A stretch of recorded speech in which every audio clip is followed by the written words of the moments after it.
Hey everyone, this is Pete, and today we're taking a look at one of my favourite N64 games, Tetrisphere, a 1996 puzzle game developed by Canadian company H2O Entertainment with some assistance from Nintendo and original Tetris creator Alexei Pajitnov, who was working for a contractor at Microsoft at the time. Tetrisphere began its life as an Atari Jaguar game simply called Fear, but Nintendo took an interest after seeing an early version of the game at the 1995 Consumer Electronics Show.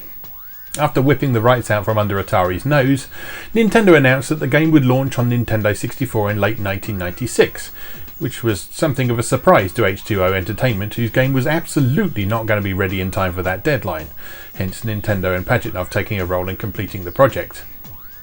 Despite the name, Tetrisphere doesn't actually have a whole lot to do with Tetris. It's likely that the name change came about primarily for marketing purposes, and at least partly as a result of Pajitnov's involvement. However, that doesn't mean it's a bad game by any means. On the contrary, it's widely regarded as a highlight from the Nintendo 64 library, with solid gameplay, excellent visual presentation, and a memorable, distinctive soundtrack by Neil Voss. The game reviewed mostly quite well. Computer and Video Games magazine rated it 4 out of 5, noting that it looks simple but proves that just because it's on N64, it doesn't mean you need flash graphics. It plays well, and that's all that matters.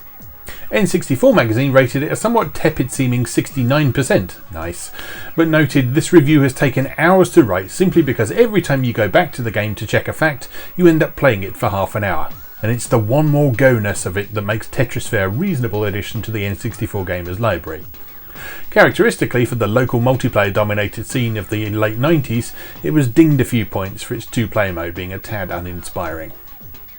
Although generally well liked by most people who've played it, Tetrisphere hasn't seen any re-releases over the years, which is a real shame. So I thought it was time we celebrated it here on the channel. Let's go play Tetrisphere. Okay, here we are with Tetrisphere, one of my favourite N64 games. This is a really fun game. A nice showcase of what the N64 could do, and just a really good puzzle game. It's one of those puzzle games that you can sit and probably play for hours as well. So be warned, this is not an arcade style puzzle game where a game is over in a couple of minutes. This is one for you to sit down and have some fun with.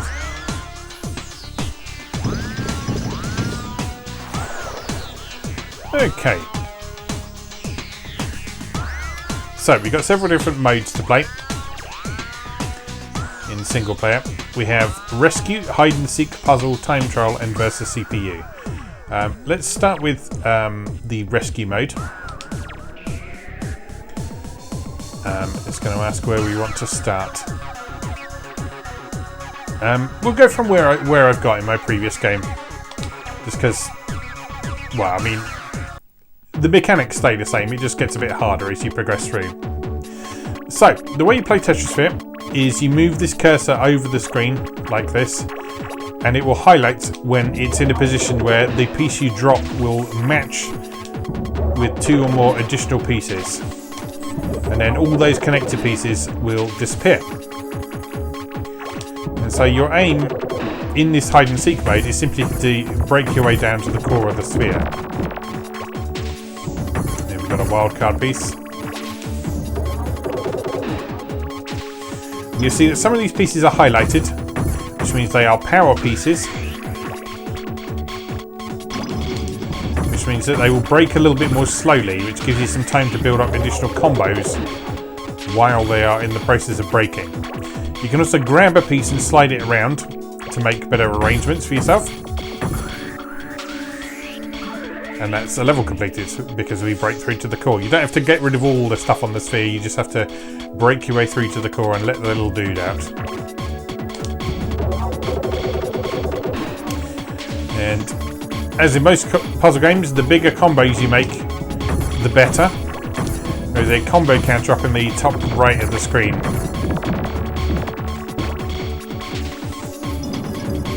And the higher that climbs, the better magic items you're able to get. You see, we've already got a rocket available, which we can fire into the sphere to just destroy a small area of it.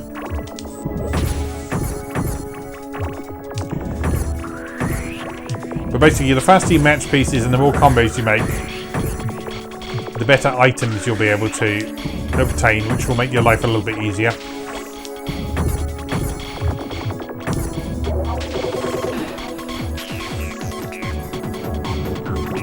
But you do have to work pretty quick to do that. And perhaps try and set up some chain reactions and combos as well.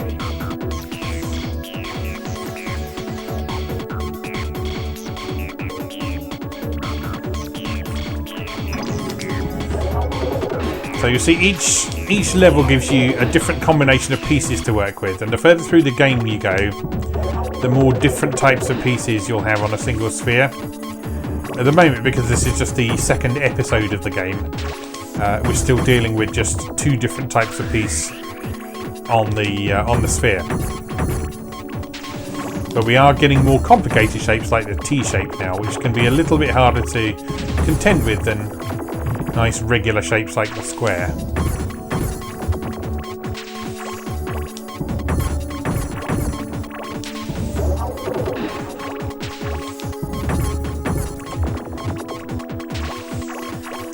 But I've always been very fond of this game for many reasons, really. First is the fact that it just plays well.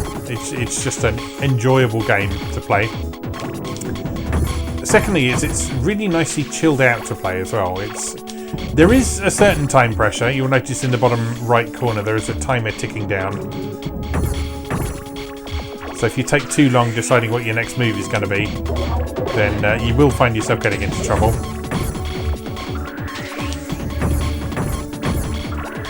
But aside from that, this is a nicely chilled out game that is quite relaxing to play. And that's helped along enormously by the visuals and the music.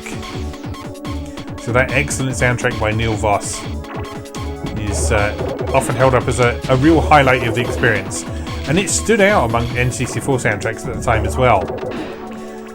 Because at the time a lot of N64 games had this very sort of synth heavy sound, a very kind of MIDI-ish sound. And in many cases the compositions themselves were good, but the instrumentation on which they were played really didn't do justice to them. So like you just have to listen to the soundtracks of stuff like Ocarina of Time and Lilac Wars, Star Fox 64 and such like, to hear pieces of music that are well composed and good to listen to, but you just get the impression that the sound hardware they were played back on really didn't do them justice. And so when Tetrisphere came along with a soundtrack that sounded more like something you'd hear on an actual recording, on an actual album, a CD or something like that, it really stood out. And I think it was important for the N64 to develop that capability, because it was a big distinguishing factor for the CD-based systems that were its contemporaries, the PlayStation and the Saturn. Because they had CD drives, they could have CD audio. They could fit a lot more on their game media, and that often led to significantly superior sound.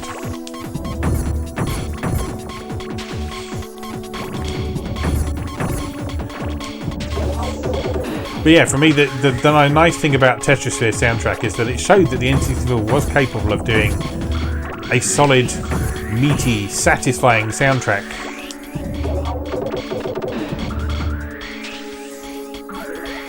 That was comparable to something you'd hear on a CD-based console.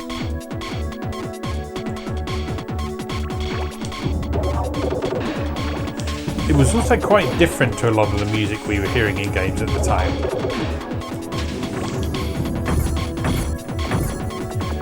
So yes, we had a certain amount of electronic music and techno, particularly in driving games. So Sony's Ridge Racer, Namco's Ridge Racer rather, was very big on the techno sound, but this sort of more chilled feel was very distinctive. There weren't really any other games that sounded quite like Tetrisphere at the time, which is why retrospective looks back at this game often tend to focus very much on the soundtrack.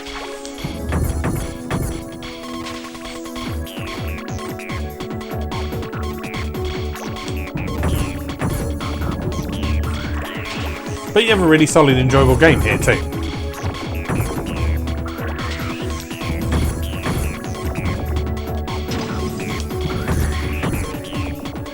There's something just sort of primarily satisfying about breaking through the layers of that sphere and smashing a hole into the middle of the core. It's incredibly satisfying to get a big combo going in this.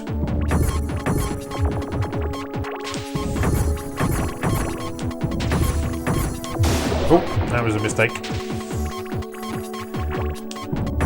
So yeah, I dropped a piece somewhere that there wasn't a match there, and that caused me to lose one of my 3 lives.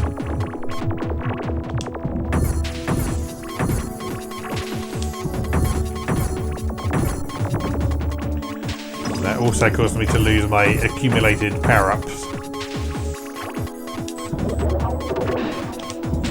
So that's how you fail in this game. It's not a case of filling up the screen as in a lot of other puzzle games, but it's to do with either making mistakes or taking too long.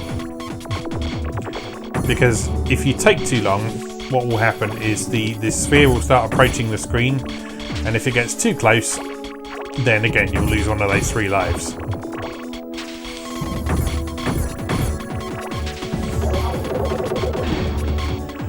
You've got to work reasonably quickly.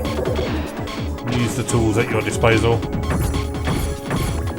Try not to leave arrangements that are going to be too awkward to clear. But if you do, not the end of the world, because you can always just rotate round to another part of the sphere and work on that instead.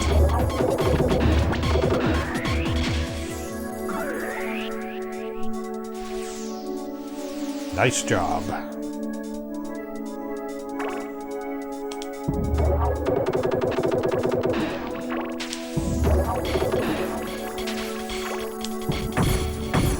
So yeah, we'll play through to the end of this episode, which is a sequence of, I think it's 10 levels.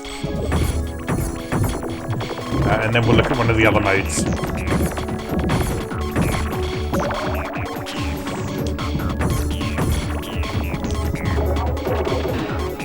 I do like the sound effects in this as well.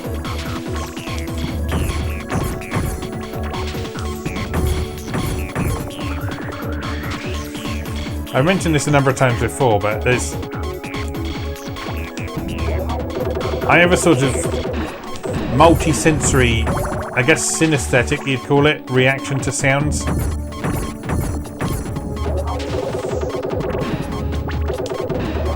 And strangely, I find myself sort of associating sounds almost with tastes and textures. And there's a lot of sounds in this that I really like because they have a really satisfying kind of mouthfeel, I guess you call it. They sort of sound juicy. So just everything from that sort of noise when you've got your piece in the right place, and especially the noise when you get a new power up. Speaking of power-ups, let's use one just to show how it works. So this one is a bomb. You point it at where you want it to go, and it will blow a big hole in it. There's several different power-ups. Obviously, the ones you get a little bit later are more powerful. So that was one of the most powerful ones that I used there. Pretty much blasts straight down to the core of the sphere.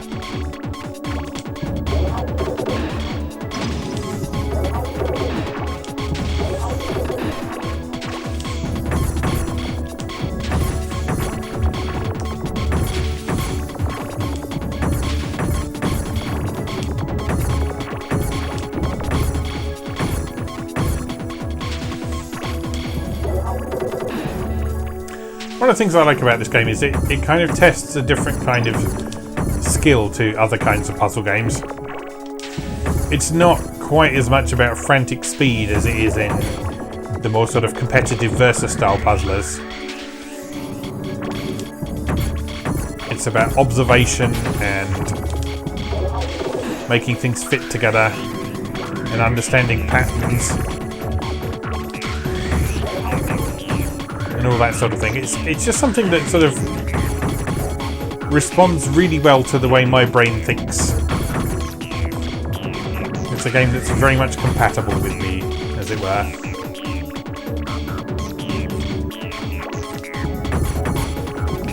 And that's like, always have a good time playing this.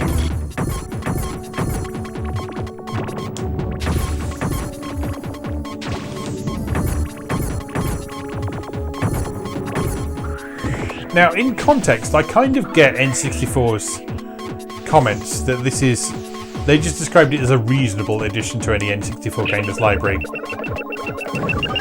And to an extent, I kind of get it.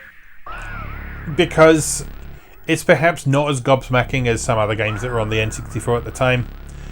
It's not like a big showpiece or anything. I mean, it looks nice. It's not saying it doesn't look good or anything like that, but it's not as much of a showcase of the future of gaming as stuff like Mario 64 and that kind of thing. But it is a good game. It's just a simple, straightforward, solid game that works really well. And I think the criticisms that N64 magazine had kind of stem from the fact that it's not something that you put on in a shop to show off, wow, look how amazing the N64 is. But it is something you'd add to your library and then play for hours at a time. Because, yes, I have certainly had this on for hours at a time before. Right, let's have a go at the hide and seek mode, which I don't think I've done on this save file at all, so I forget how this works. We have a little bit of story on this one. Hey, I know how to make hide and seek more fun. We can set up some puzzles to solve while we hide. Whoever is it, which is us, clearly, must solve the puzzles before they can catch us. Who will be it? I'll be it. I'll find all of you. Good luck. You'll need it.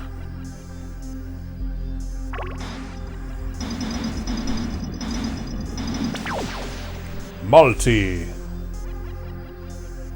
Multi. Dig through the pieces with the A button. Completely uncover any picture to win. Alright, so this is the same basic execution as before, except this time we have an objective to accomplish. And you'll see on the sphere in the middle, we have some tiled pictures. And we need to just uncover one of those pictures to beat the stage.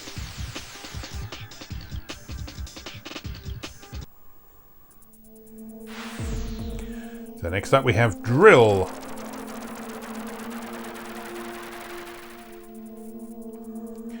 So on drill, move around the ball to find a pink drill poking out from the surface. There are 5 drills. Dig under each of them until you find a picture. Uncover the picture to win. So same sort of thing, except we have clues as to where the pictures are this time.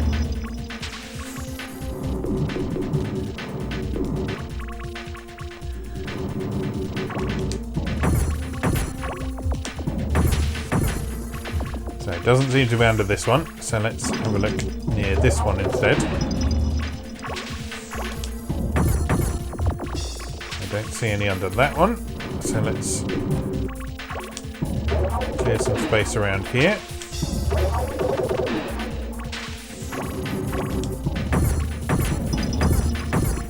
Not under that one either. So maybe this one.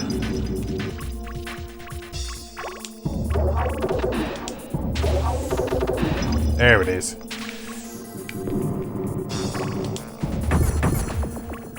So we just need to drill our way down to the middle. And again, uncover that entire picture, which is a bit larger than the last one.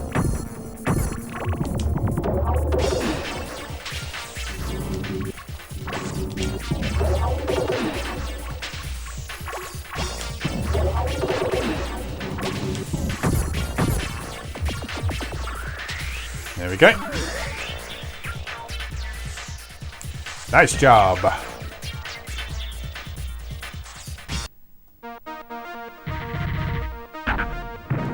Brick.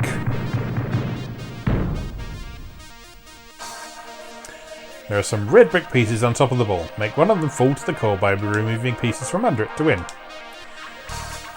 Okay, so we got these red brick pieces that we can't match with anything directly. So we just have to dig out from underneath them.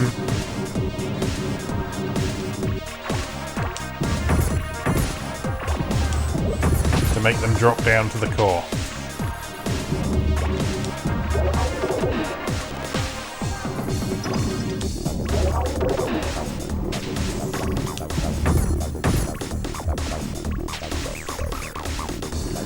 As you can see, to a certain extent it's somewhat easier said than done. But this is where the slide function comes in quite handy.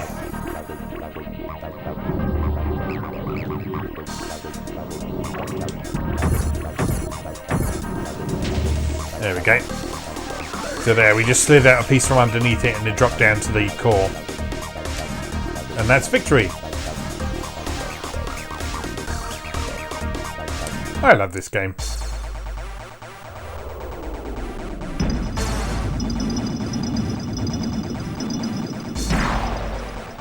Tower! There's a tower on the ball. Under the tower is a picture. Uncover all the pieces around the tower to completely show the picture. So this is kind of similar to the drill one. Except this time we've got to uncover the pieces around something rather than directly underneath something.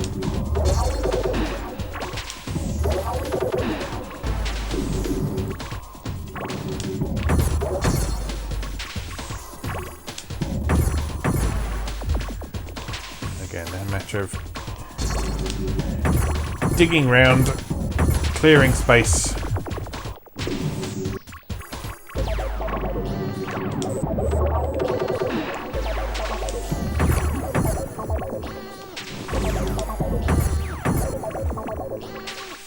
I forget who it was that said all video games are basically tidying up. I think it was Howard Scott Warshaw. But yeah, this is a great example of that. Because in this game you are just tidying up. You're clearing junk out of the way. You're making space.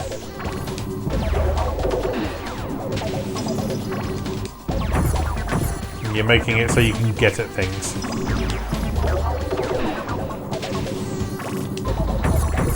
Alright, we are nearly done, I think.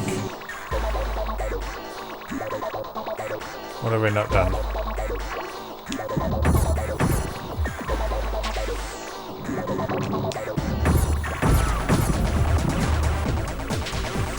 Oh, there's a little purple block in the corner. We just need to smash that to something. There we go.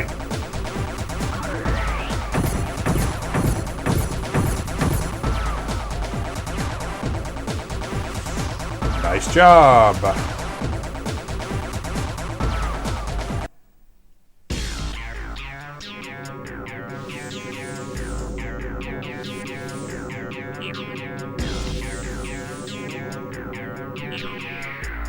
Hide and seek.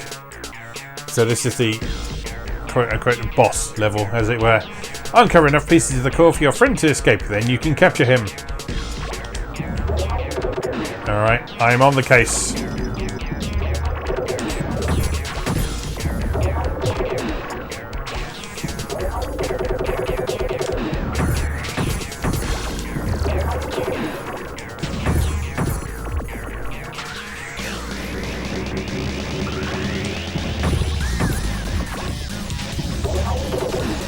There's some really nice graphical effects in this. I know I said this is not much of a sort of showcase piece that you want to sort of be playing in a shop to show off the amazing power of the N64 or anything like that, but things like the sort of rays of light coming out the core, that's a really nice effect.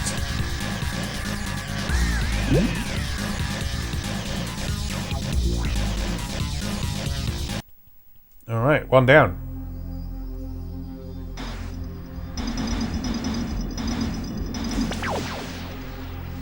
And then we repeat the process.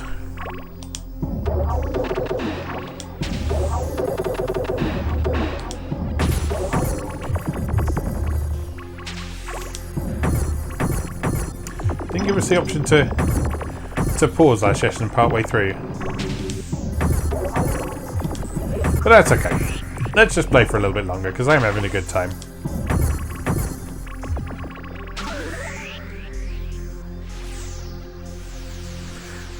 There's one additional single player mode. to show you after this as well.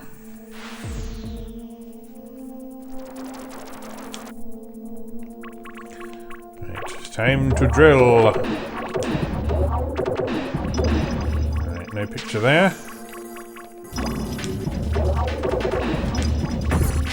Oh, there it is.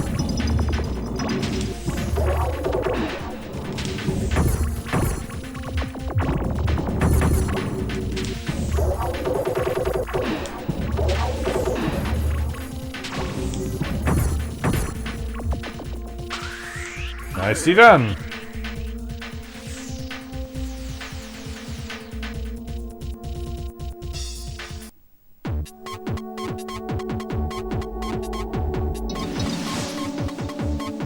Unique.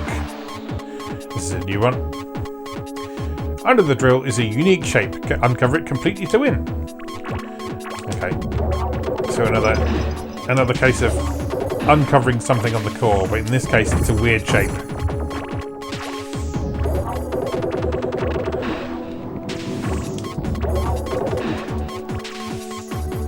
There we go. That was easy enough.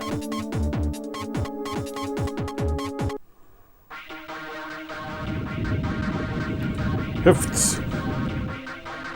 Shift. On the ball there are 4 drills. Under each of them is a piece of the core picture. Uncover the 4 parts of the picture and slide them together with the blue 2x2 piece to win. Okay, so this one's quite an involved one. You've got to expose the parts of the puzzle and then assemble the puzzle.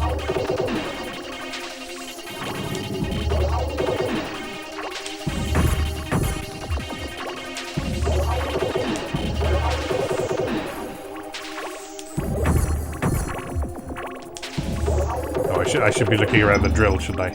Rather than just clearing randomly.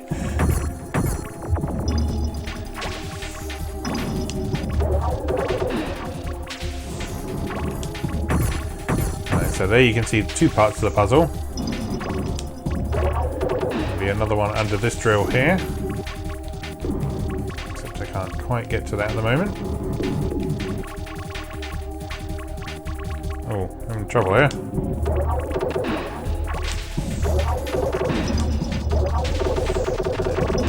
Another piece. Right, and I think we've exposed them all. So we need to wait until we get a square piece, which we've got now, and then slide these pieces around so they fit together.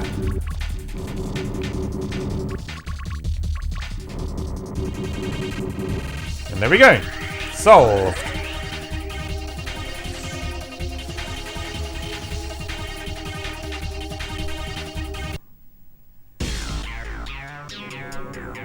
And then time for another hide and seek.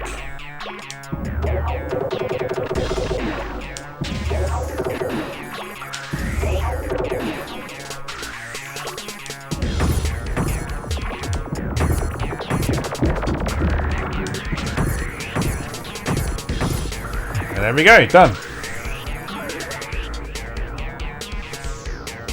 Nice job.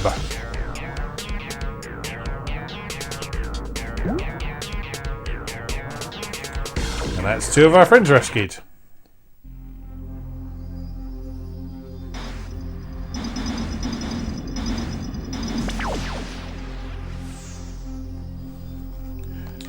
Alright, so let's quit the game at that point, and we'll just have a look at the last mode, which is pretty simple and straightforward to explain. It's just a puzzle mode.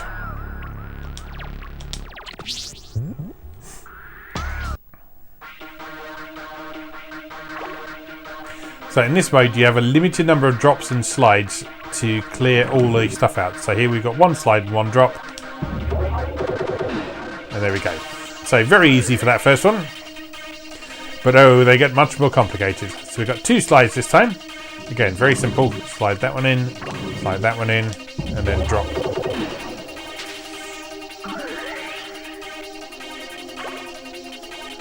So 1 slide and 1 drop. So just slide that in, drop that in, and because they're all connected, that will take care of all of them. So 1 slide and no drops this time. That's a good question. How does that work then? So we put...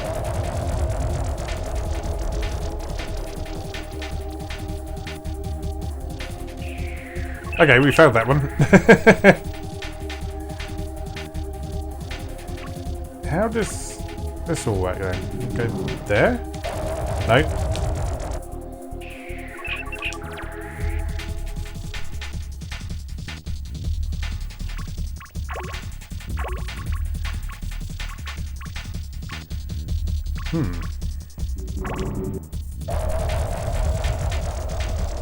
How do you get rid of them with no drop?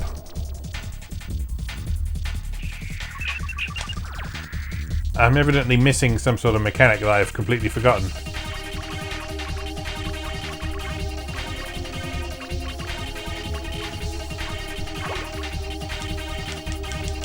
Because you can't drop a piece. And you can only slide one thing. I'm going to have to look up the solution for this, I'm afraid. Give me a moment. Tetrisphere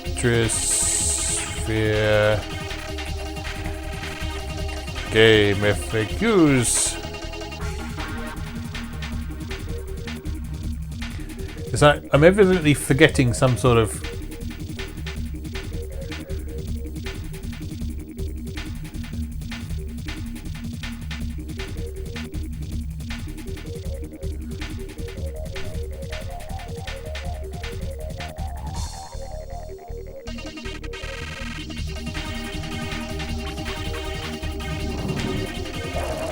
no. So the solution here says just press B and right.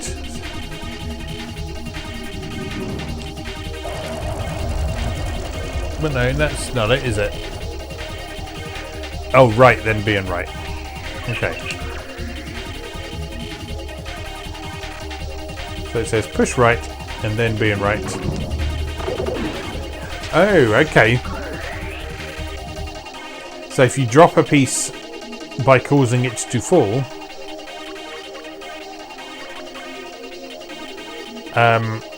by pulling out something from underneath it, that will make it so that it's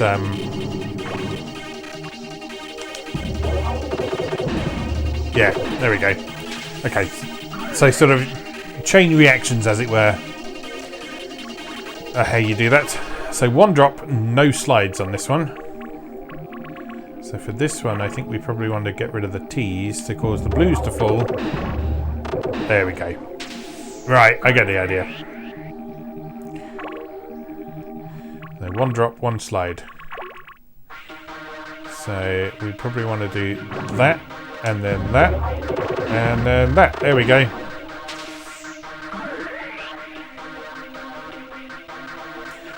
One drop, one slide.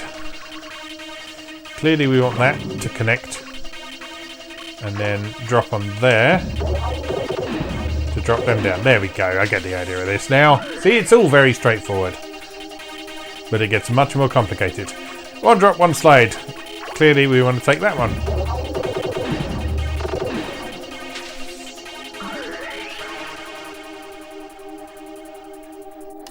One drop, one slide again. So I think we probably want to bring that up there.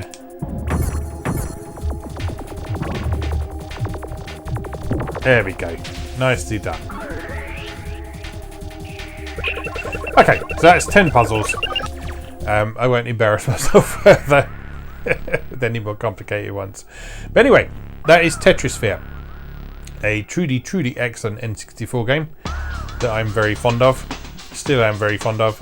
Still do find myself playing quite a bit these days.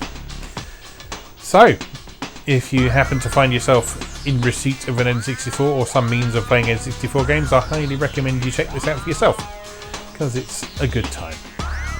So on that note, just remains for me to say, as always, thank you very much for watching, and I'll see you again next time.